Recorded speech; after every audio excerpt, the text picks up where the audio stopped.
Данијел, тоа може да преклева ќе вече до кога ќе биде. Не, за маса. До кога ќе бојте.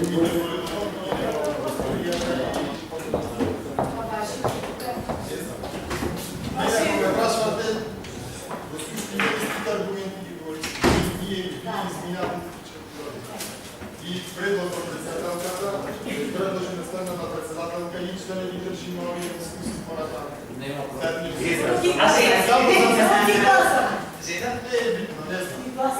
Само да се гласат и само обратно ќе биде од ова страна.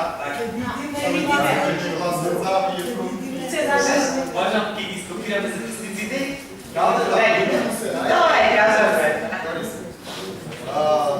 Си исто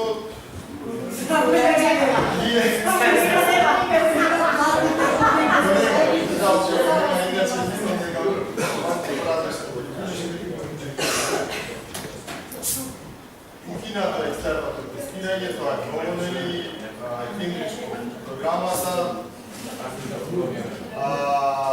Од ваша страна вие инсистирате дека врвен достъп на ДПМН е тоа што имаме континуиран и непречен образовен процес и аргументите во глобала се вртат во тој контекст. Она што сепак треба да се, јас лично сметам дека треба да го потенцираме следното. Кога дискутираме за инвестициите кои се ги спомнувате од седмица во седмица по оваа точка или по овие точки на дневен ред, во образованието не треба да забораваме една работа. Кои ги прави?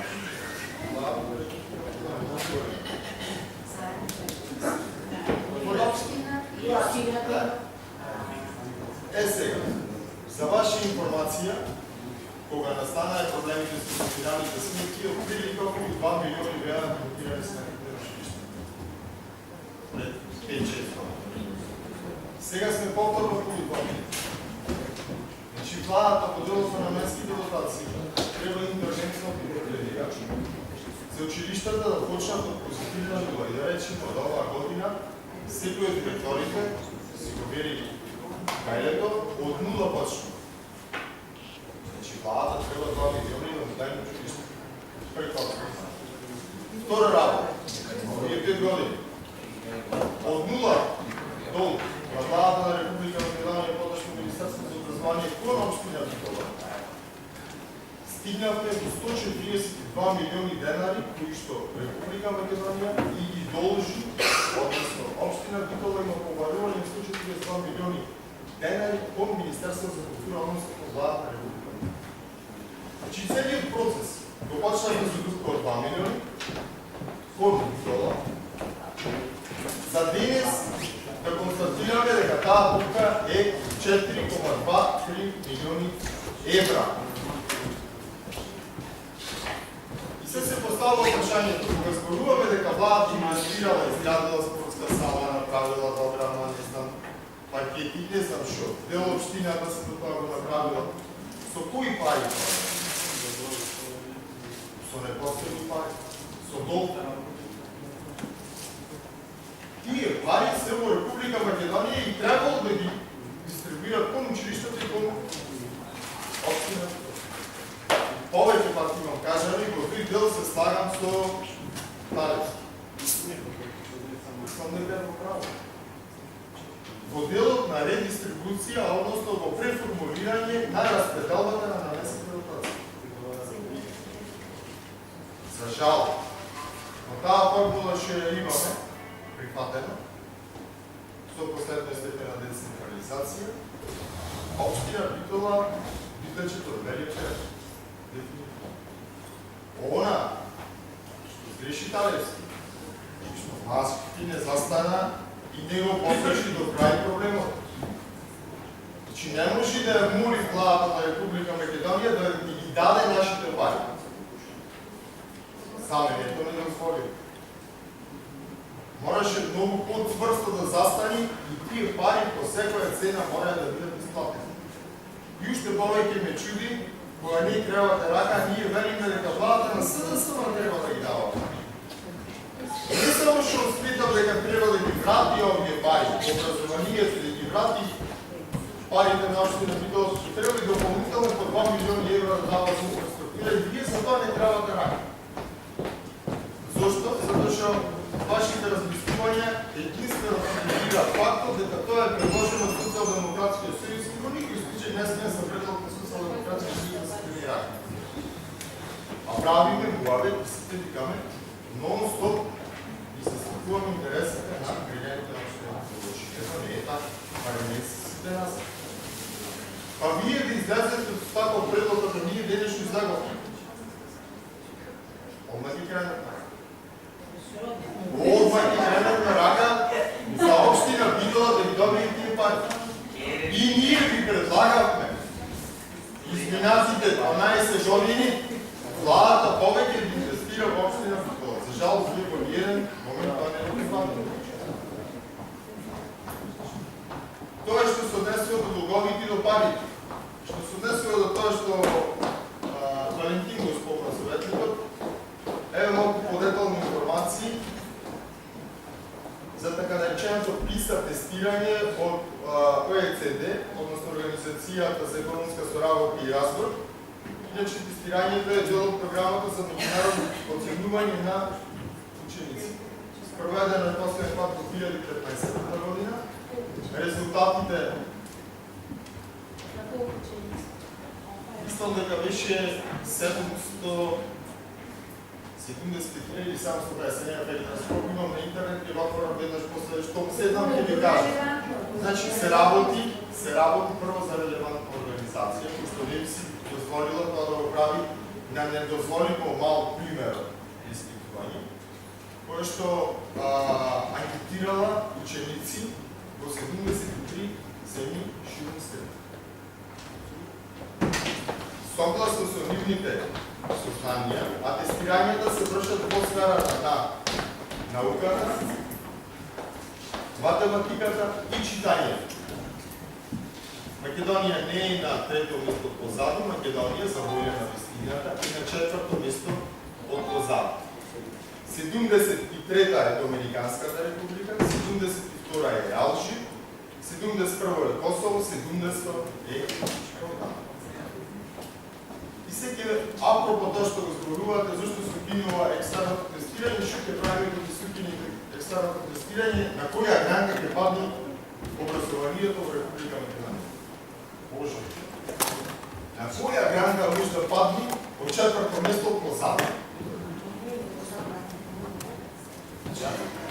Се што преземате да го подобрите декларативно. Квалитетът на образовният процес. Квалитетът на образовният процес се оценива между другото и с овакви международни тестирания. И сега имаме екстерно тестиране 7 години, па имаме Кембридж 3-4 години и накрая го правят тестиране на нашите ученици и излегува дека се набула раса. Помимо немате живот. И накрая, кога ќе дойде нека влада ќе рече ова ќе го укинеме, ќе го модифицираме, зашто е тоа така, нема да функционира ако нема санкции и не знам што не може интерно само тестирање без санкции, ќе нема стимул никој учениците, никој и ова рече го професорите, јас ќе ве подсетам. А и да си направиме муавет.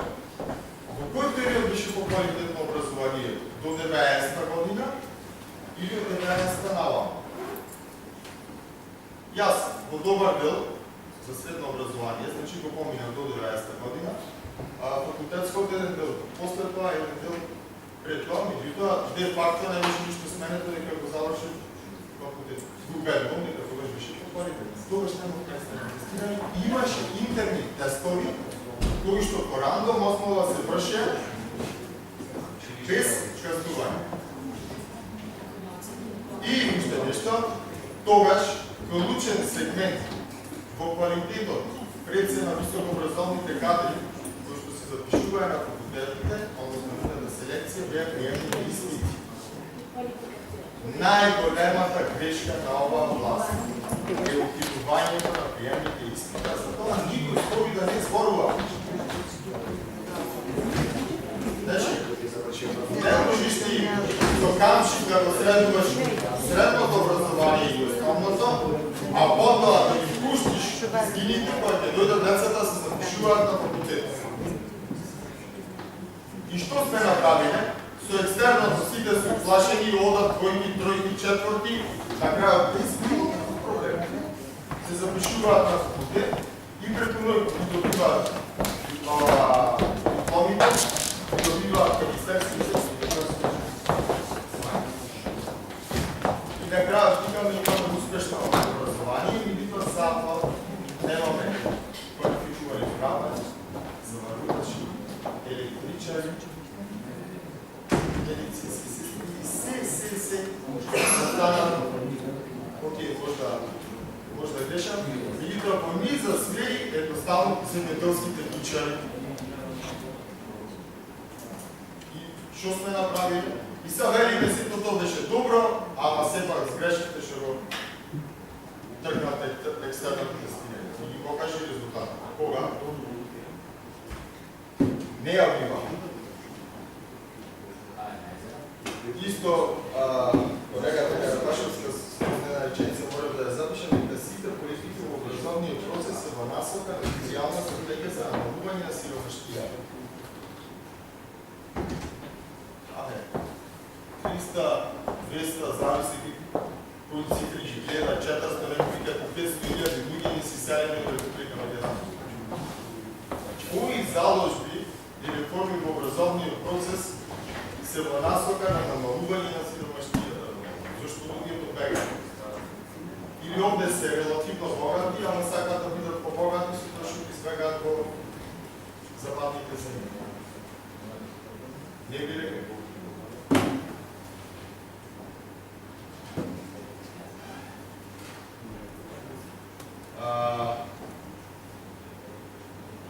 Летаат отказни решенија, значи во овој период летаат отказни решенија. Што да кажам? Вие тоа не сте. Наверно дека нема отказни решенија. Тие отказни решенија барем според тоа што кажем според другите портали, па и дури според информациите од Министерството, се исклучува на луѓе кои што се подводат.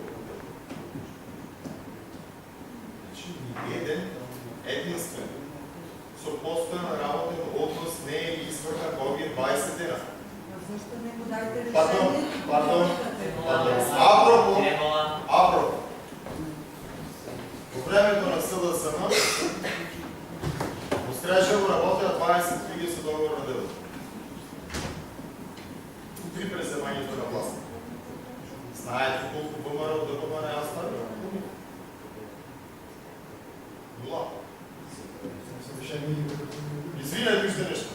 Значи, ако ви одговара корпорацијата, мислам дека е во ред. Во ред Питоло 200 работа, ВМРО 180. Избрата 20. Остана половина на основа. Значи, 1600. И затоа, не си сигурни да кажуваме работи, што во суштина се манипулација на вистина. Никој не рече дека договорите на дело се недопирливи. Ниту вие така сте се однесувале, ниту новите министри и јавни предпријатија така ќе се однесувале. Она што јас апелирам е сепак да не се оди во толка голем обем, како што тоа се правило до 2006 година. Значи, сепак се види кои од тие луѓе се вркнат квалитетно работата и да се направат напори, ако веќе не му се дава решение за крајно работно време, за крајна возможност, да му се продолжи договорот на дело. И верувајте, барем јас таму пишу ќе видам. И гледам тоа да го право. Зашто? Затоа што квалитет не знам колку сме свесни.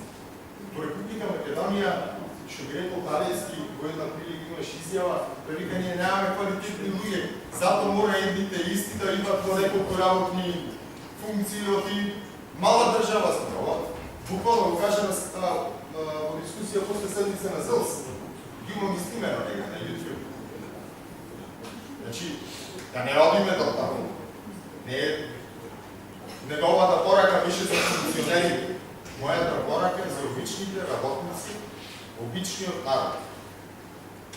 Сега кажемо дека немаме доволно квалитетни, ниско квалификувани и средно квалификувани кадри. И треба да ги пасим. Джабе ќе отпуштиш бравар од ВМРО, ДПМН кој се врка работата, ако под наводници примиш бравар од СДСМ, кој што појма нема од браварство, Б не знам. Јас знам дека фирмата нема да функционира. Во суштина тоа е, нема потреба да се плаши никој. Јас му верувам на господинот Заев, кога кажува дека сите ќе имаат една плана.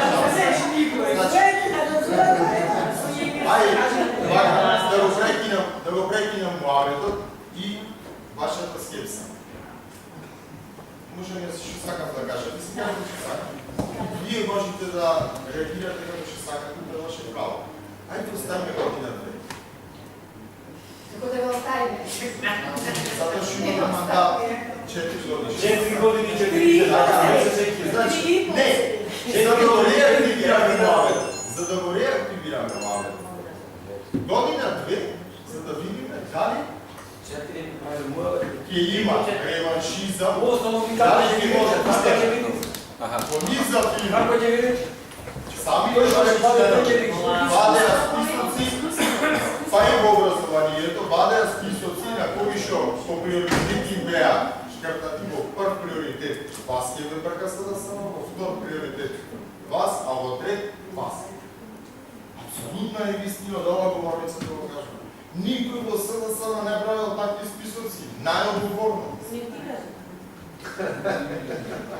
Ајде, го кажу.